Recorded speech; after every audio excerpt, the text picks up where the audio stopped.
Hello mga kagasol! So back to work na naman si Kalan Queen kasi nalabsick siya mga kagasol. Oo, nalabsick si Kalan Queen ba natrangkaso kaya ayan balik school na naman.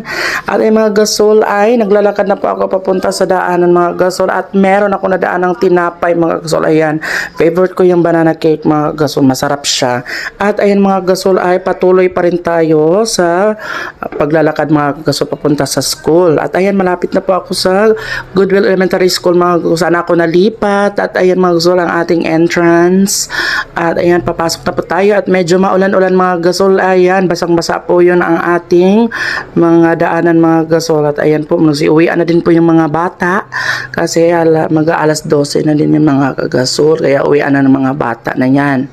Ayan mga gasol at andito na tayo sa ating room but before that so mag-in muna ako baka mamaya makalimutan ko na naman mag-in mga gasol. Nakaraan nakalimutan ko talaga mag-in kaya mabuti hindi ako na late.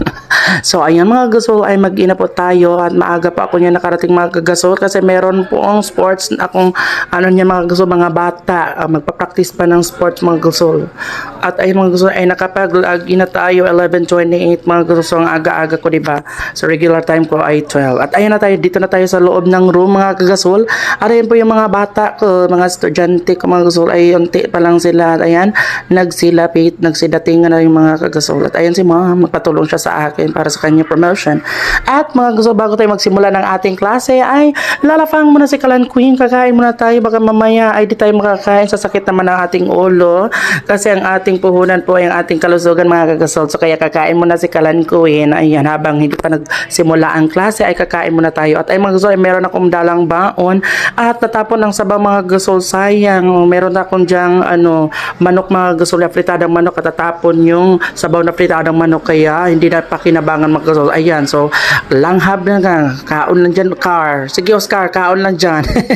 Aray mga gasol sige kain lang ako dyan mga gasol kasi hindi pa simula ang klase at ay mga gasol ay nagsimula tayo na ating klase so nagpasimula ako dyan mga gasol tapos na po tayo sa ating prayer and also sa ating energizer mga gasol at ayan nagpa-writing ako sa mga bata para din po ay magiging masanay po ang kanilang mahasa ang kanilang pagsusulat lalo na sa long handwriting mga gasol.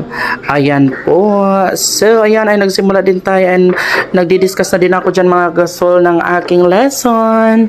Ayan mga gasol at yung mga bata ay nagsusulat din at ginagawa nyo ang kanilang mga activities mga kagasol. At ay mga gasol after recess po ng mga bata at pagkatapos ng kanilang pag-ihi at ay mga gasol ay nakabalik na din sila sa room at nagpa-energizer ako dyan mga kagasol para din po ay ma-relax ang mga bata at makapag-unat-unat ng kanilang mga buto. So lagi po ako nagpapa-energizer mga kagasol.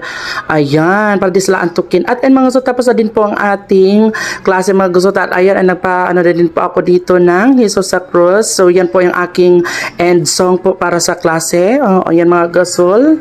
At ayan po ay nag-pray na din po tayo mga gasol. So uwian na din po yung mga bata. Ayun.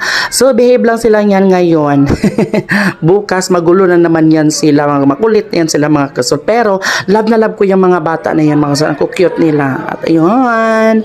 Sumisili pa si Andrew mga gasol. Meron special needs po yan si Andrew. Pero matalino yan siya. At very participative na bata mga gasol. At ayun. So binati na din po yung mga bata at binati na din nila ako para sa uwian mga gasol. At ayan, pumila na po yung mga bata kasi it's already 5. Magpa-5 na din yan mga gasol at maulan. So kaya dito sila sinundo sa room kasi maulan po mga gasol at naambon.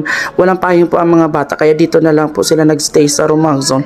At ayan po natapos na din tayo sa paglilinis at meron po akong inaasikaso dyan mga gasol sa aking laptop. At ayan na mga gasol ay tapos na din po tayo sa ating Wednesday na klase mga kagasol at tomorrow naman bakbakan na naman mga kagasol at ayan nakapag-out na din po tayo sa biometrics mga kagasol. Ayan stay safe po mga kagasol at alagaan po natin ang sarili. Bye! See you on my next vlog.